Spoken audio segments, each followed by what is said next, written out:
For Sancho, the person, the character, Dortmund is the perfect environment for him to flourish. And there are just some players where they need to be in particular places for them to flourish based on what their personality is. Me and you both know that Sancho's not higher on the eye test than Mbappe. Like we both know that. You know that. We know that. And by quite a significant amount. Manchester United, there's going to be much more great scrutiny, and inconsistency is punished more.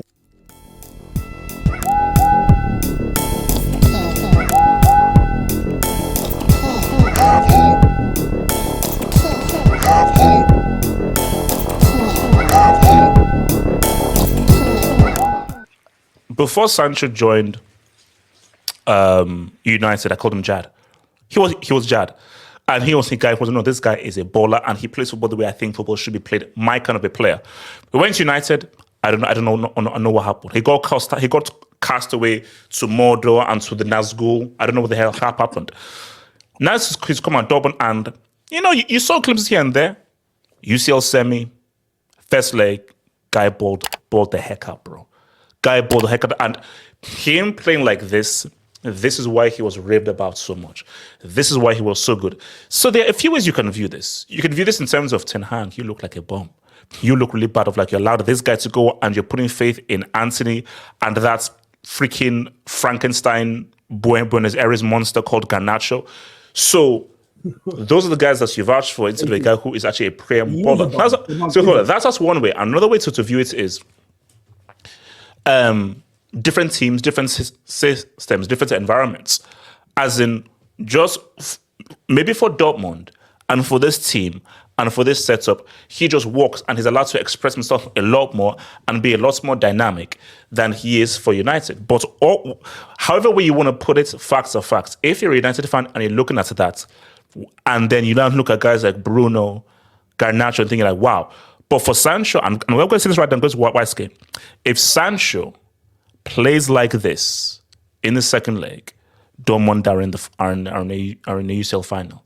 Because Sancho, I believe, was the most dangerous and the best player on that pitch. So if Sancho operates like this in the second leg in Paris, he is going to cause these guys a lot. Because Sancho causes guys issues all the way through. Worst game, talk to me about Jad. Bring on my aviators. All right. Okay. Wait, hold up. Are we having Nene comparisons or? No. I'm just saying. Okay. Right. We know what his vibe is. And I believe that tweet is in 2015.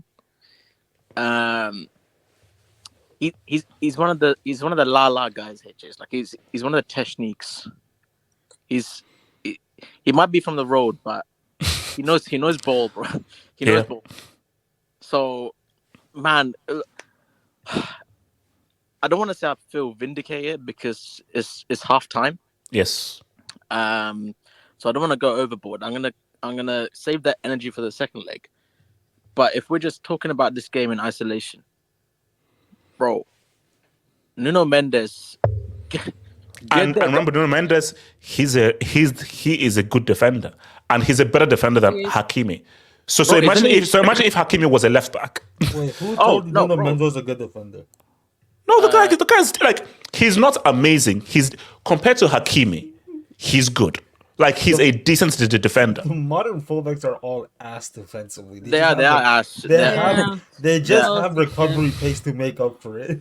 But there's no excuse for getting beaten down like that in a UCL semi-final.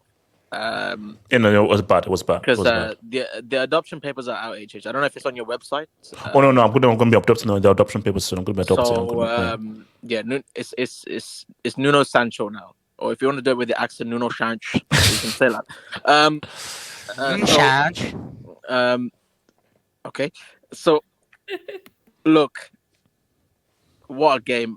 Bro, from the start, like you get a feel for a player when he's with the first few touches he has on the ball. It was just what Elliot was like. Okay, this guy he's his own one. Like from the first, okay, I think he's already feeling that vibe for Emily. Yeah. Bro, the confidence was there. Like he played like as if he was Mbappe on that pitch. Like Mbappe was supposed to do that on the pitch. Like we all know, like, me and you both know that Sancho's on higher on the eye test than Mbappe. Like we both know that. You no, we know that, and by quite a significant amount. By a quite a significant amount. A significant amount.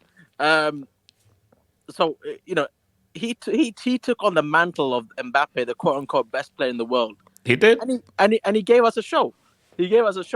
So look, again, it's only half time. So, but just quickly, why do you think that we don't see this kind of confident Sancho at United? What do you think the issue was? Because the ball kept going to 2 feet. He ISO'd his guy. You know what was the difference? The key difference I saw was I haven't been keeping up with Bundesliga games, so this is like the chance I get to watch him outside of United. But the key difference I saw was this guy was demanding the ball. Like he was like, "Oh, give me the ball, give me the ball. I'll make the runs. I'll make it happen."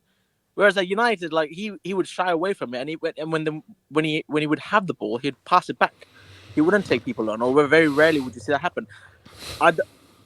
Now that bold fraud, I don't. Again, it's only half time, so I'm gonna stay calm. But maybe it's down to him. Maybe his man management was poor. Maybe it's the tactics. I don't agree with the idea of exiling a player to Ras Al Ghul after a disagreement or over an apology. I don't think you should get banished or what. I just don't agree with that. But that's the way he decided to deal with him. But in terms of his football, if you just base on his football, it's like 2 different players. Like it's completely different players. These players that they're not the same. They're not the same player. If I'm being real, putting the United hat aside, I think it's just the environment is just shit. United is just, it's hard for a player to, if you come into the club with confidence, it's hard to maintain that confidence because you'll see all the bullshit going around the club and everything.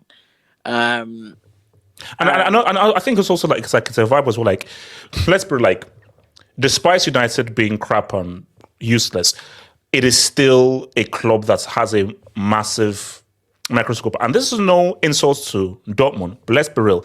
United is a much bigger platform than Dortmund. And I think as a Dortmund, again, I'm not being rude, it's a vibes club. It's a vibes club where you come, play football, enjoy yourself. Terzic is not under really any pressure. Just do your thing, enjoy yourself. The fans will always be behind you. It is one of the best supported clubs in the world. And so you have a feeling of like, hey, you know what? I can just enjoy myself. But at United, Sancho, you're the big guy. Okay, we're not expecting stuff from you. And maybe that whole thing of pressure, demand, expect something from you as opposed to have fun. Young players, have fun. We give debuts to 17-year-olds. Just go do your thing. Maybe this environment psychologically is like, okay, I actually feel a lot more confidence here, so I can actually now express myself better in this scenario. I agree with that, but I agree with that in the sense his first stint at Dortmund, it was just vibes, and I think this version of Sancho still has a level to reach that level of Sancho where we saw at Dortmund in the first run. But no, okay, so people are saying this though.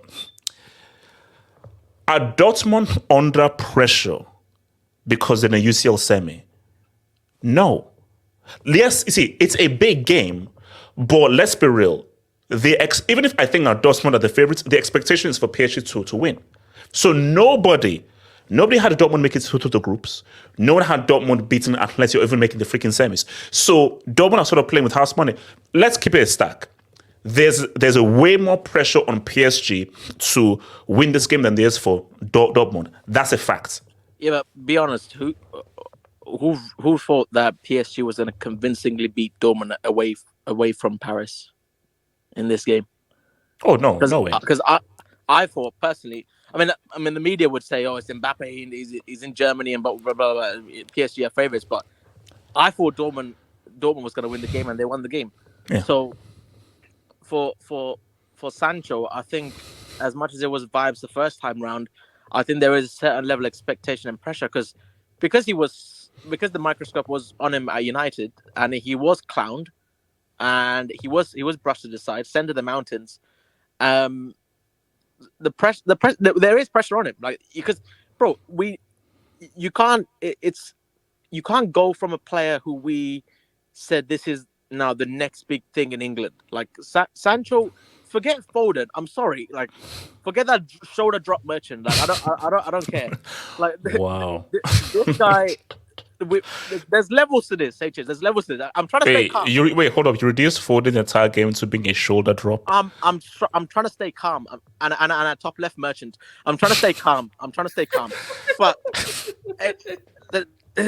there's level to this. It was Sancho before these clowns came along. These Cole Palmer, Steve Rogers. We don't care about you, Steve Rogers. We don't care about you. Stay frozen. We don't care. Steve Rogers. Fuck him. There's levels to this. There's levels to this. So I love seeing this guy back because, bro, he is what represents football. Like, he's a baller. Like this version of Sancho. This is a genuine baller. Like this is a guy where this is a supreme genuine footballer. It's a good advert for the game. Like I was telling you yesterday. I saw Jack Grealish on a fucking Pepsi advert for football, bro. We went from Dino to that's Jack messed up. Grealish.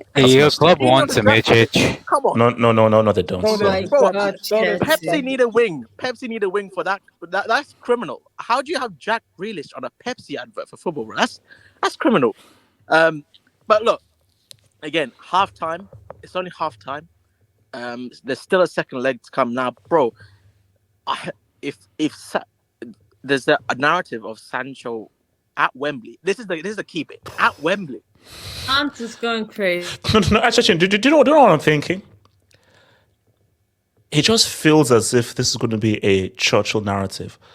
It just feels like if Kane and Sancho are headed on a collision course.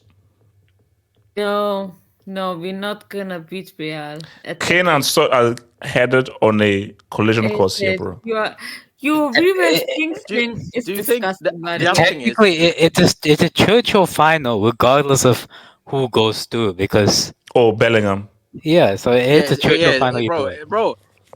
Winston is with he's coming back. He's coming back. He's coming back. So this stuff. I don't know. So he's coming back for Kane, not for but It's wow. It's No, Bellingham as well. You Bellingham as well. Bellingham as well. pathetic, Oh, yeah. it just- yeah. I mean, all three of them. Two-Face. All three. What? That's crazy. Have That's crazy. That's I thought crazy. casual. I thought no cultural racism on this thing. I thought that. I just said Happy Dent. He's a district attorney. He's a lawyer. I said he's a freaking lawyer. He's a lawyer. That's Harvey crazy. Dent is crazy, man. That's wild. Crazy shit. Just one other thing on Sancho. There's a lot of pressure on your boy South Door now because I think he's gonna be stubborn, bro. I don't think he'll stake Sancho to the Euros. No. I'm telling you right now. And take a bet to me. Best case scenario. Dortmund win the UCL. Sancho is the best player. He's not going to take Sancho. No. Like Southgate is very stubborn. He's not taking Sancho. He's not going to the Euros. Best case scenario. Why is it? Yo. You're telling me then take Anthony Gordon over Sancho? Yes, Yeah. 100%. Or that's Muppet Bowen from West Ham. He'll probably take that guy. So wait, hold on. Aradis, talk about me, Sancho. Oh yeah, I need to go now soon. So yeah, I mean, obviously Sancho had a very good game today. Arguably one of the best performances I've seen this year. I actually disagree with the fact that he hasn't had any of these performances. He did have some of these performances at Manchester United, especially when Liverpool came to Old Trafford and he sat down Milner and goal. That was brilliant. So Sancho has had much like Pogba before, had good performances, and obviously you've got to remember that he Ole Gunnar Solskjaer was the one that that bought Jadon Sancho. He had a year with under Ole Gunnar Solskjaer as well. I think when they bought Ronaldo, etc. So and the Ulmer and Arons, whether they get him or not. So he was there before Ten Hag came. And in the first season when he was with Ten Hag, it seemed that there was no issue. It's obviously this season where things are. So he's going into his first season with Manchester United. But clearly, So I mean, okay, what is it? Just an environment thing? Is this Ten Hag's instructions? This is the thing. You don't know what goes on behind the scenes. I mean, I do think that people are overacting a little bit, where people are saying, "Well, look, this is how." we've already talked about Eric Dyer. Eric Dyer was garbage at Spurs in his last. That's why they let him go. They're like, yeah, sure, take him. Anyone will take him. He's basically Bayern's best defender, and it's probably the reason why they're in the UCL semi. And people even say he should go to Euros now. So is now do Tottenham now regret him? Is now Eric Dyer now suddenly world class because he's sort of I don't know. Like, I don't think Eric Dyer is actually a bad defender. I never thought it was a bad defender. It's just the system that he's in. And I think it depends on how it works. But the point is that like environment, setting, coaching for all these different things behind the scenes all contribute. So it's not as easy to just say you put this person here and you put this person there, and it's just going to work. It's just going to work. It doesn't work like that. The issue with Sancho at Manchester United has been, and you kind of alluded to it before, is that at Manchester United, there's going to be much more great scrutiny, and inconsistency is punished more, or should be punished more anyway. So the reality is that Ten Hag obviously has his favourites, hence why he still plays Anthony and certain players over this guy, and that's garbage. So, and he's going to basically lie on his sword. And also look at it here. This is no slight to Dortmund. There's more pressure to play for United than there is for Dortmund. No, exactly. But everyone knows that Ten Hag has his biases, and at the end of the day, he's gonna lie on his sword for that if the results don't go his way. So that isn't as an issue. But what I would say, at least in defense of people who will question against him, as they do any other football players, that you have to have. If you're playing for Manchester at that level, like, you expect a level of consistency at the club. Yes, individual moments are good, but at the end of the day, like, if for a club of Manchester United's stature, one of the issues the Manchester United have is that they have been a consistently inconsistent team. There are very few players in the Manchester United squad that you could say, right, that will play, let's say, 10 games in a row, and you'll say that the average performance is like a 7 out of 10. Very few. You don't need to react to the comments. I do this, guys. You focus on what you're talking about. I do this for the viewing experience. You don't need, guys. I do this for the viewing experience, so people can. So you focus on what you're saying. This is something in the background. You don't need to respond to it. It's a free country, so we can respond. So. Exactly. Can I just add to YSK's because we all know that. The only project Neymar is this one Callum Hudson-Odoi. So that I'll just put that. Shout it backwards, man. Shout it backwards for that.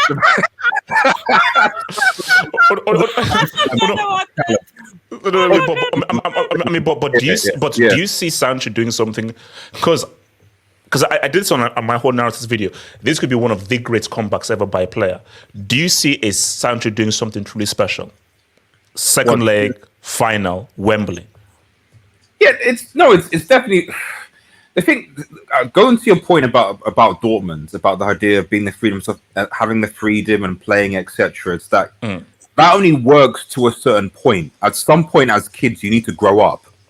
And if we're honest, that's the reason why Dortmund haven't won any major trophies since way back when, since Klopp.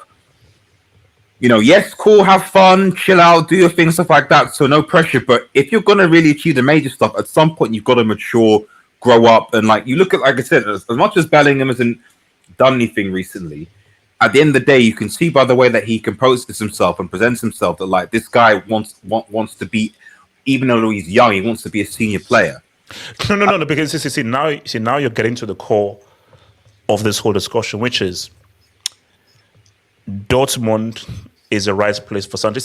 People speak without context and just like so obtuse. Oh my God, Sancho's bowling at Dortmund. Ten Hag, you're a loser. But when you just want to speak in a much more detail and with some nuance. If Sancho was to go back to United, nothing is going to change. Yeah. Because Sancho was doing this before he went to Man United. So the reality of the matter is, for Sancho, the person, the character, Dortmund is the perfect environment for him to flourish. And there are just some players where they need to be in particular places for them to flourish based on what their personality is. But for other people, put them high pressure, high scrutiny, they've got the character and personality to be like, okay, I'm ready to now give you consistency at this level where there's a high demand. And again, I'm not, because I know AB, the Dortmund fan, will not come on insult me in the dubs. I'm not insulting Dortmund, but the facts are facts. Man United, there's just a higher demand, greater scrutiny, a greater microscope on your performances at United than there is at Dortmund.